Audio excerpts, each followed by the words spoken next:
des cours de rattrapage télévisés.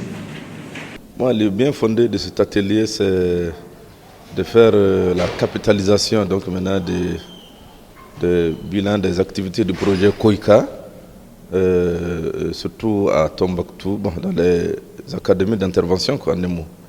Voilà, parce que Koika a beaucoup fait dans ces régions, dans ces académies. Voilà, notamment Koika a formé beaucoup d'enseignants du formel et du non formel à l'académie d'enseignement de Tombouctou. Koika a formé les CGS dans leurs rôles et responsabilités. Voilà. Ensuite, Koika a fait une campagne de sensibilisation à la faveur donc, de la scolarisation des filles dans la région de Tombouctou. Ensuite, Koika a fait donc, des points d'eau, c'est-à-dire des châteaux d'eau dans des écoles de Tombouctou et Gundam. Koika a aussi offert des kits de dignité donc aux filles pour leur maintien. Parce que souvent, les filles, quand elles sont dans les mauvais jours, voilà, tant qu'elles ne sont pas habituées donc maintenant à savoir gérer cette situation, elles sont obligées souvent de chômer, d'abandonner les cours ou bien rester à la maison.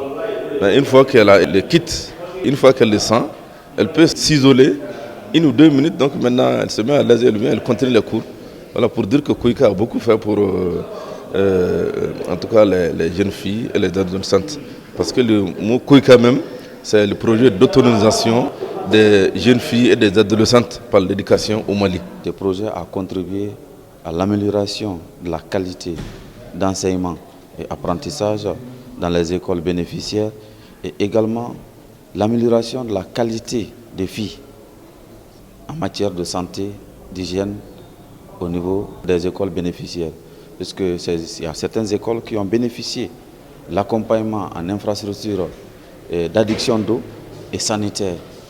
Donc, et avant la réalisation de ces infrastructures, donc, il y avait d'énormes difficultés en matière d'hygiène et d'assainissement dans ces zones concernées, particulièrement dans ces écoles.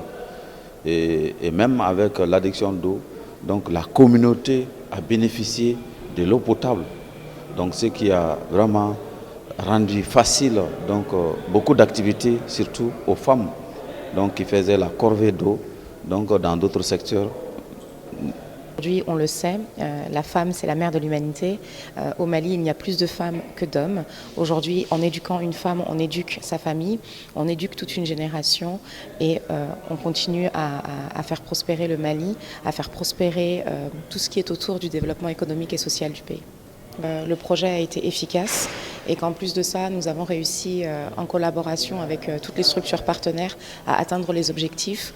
Quand on voit les résultats qui nous sont énoncés aujourd'hui, l'intervention a été faite sur Bamako, mais pas que, également au niveau des régions.